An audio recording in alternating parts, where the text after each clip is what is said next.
Kembangan banjir di Sabah, 2 pegawai tentera darat dan 30 anggota kini ditugaskan membantu agensi keselamatan lain dalam usaha melancarkan dan meringankan beban penduduk terlibat banjir di 32 buah kampung dalam daerah Kota Belud, Sabah. Butiran lanjut bersama Abdul Kahar Umar yang berada di PPS Dewan Tun Said, Kota Belud, Sabah. Silakan.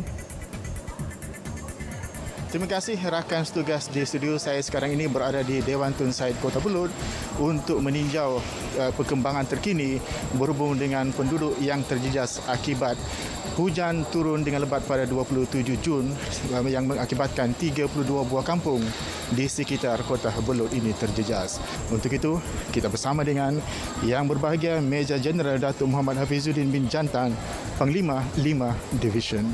Jadi Datuk, penglibatan tentera darat setakat ini? Seperti yang pihak umum sedia maklum, membantu agensi awam atau pihak berkuasa awam dalam operasi bencana alam merupakan salah satu tugas sekondari kepada semua pegawai dan anggota tentera darat.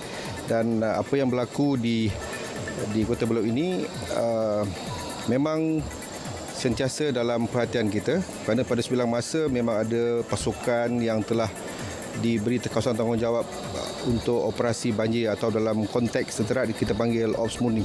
Buat masa ini, as immediate response, kita telah menghantar satu company miners untuk ditempatkan di PKOB Kota Belud, yang bertempat di Balai Polis ataupun di IPD Kota Belud dengan kekuatan 2 pegawai dan 1 company miners.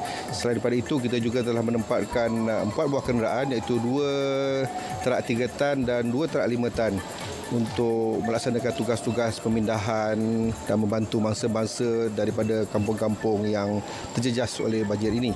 Selain daripada itu, kita juga mengaturgerakkan 2 buah bot tempur dengan 2 enjin berserta peralatan-peralatan lain bagi memudahkan pelaksanaan operasi ini.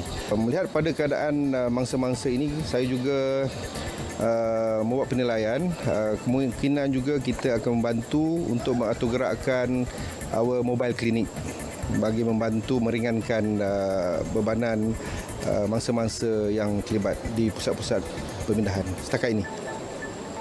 Jadi Datuk, sekiranya berlanjutan, adakah dua pegawai dan 1 company selain daripada kem anggota-anggota terlibat yang akan ditambahkan lagi?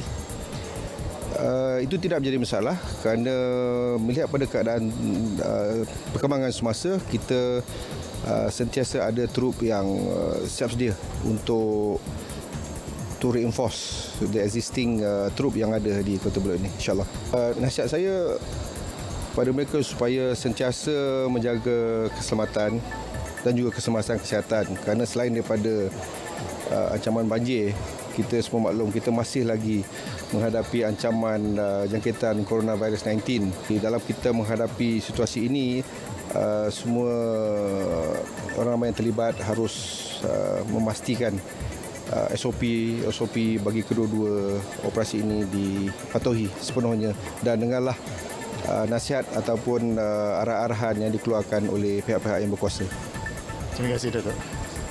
Jadi kita mengharapkan penduduk yang terlibat di 32 kampung sekitar daerah Kota Belud ini akan mengambil langkah berjaga-jaga.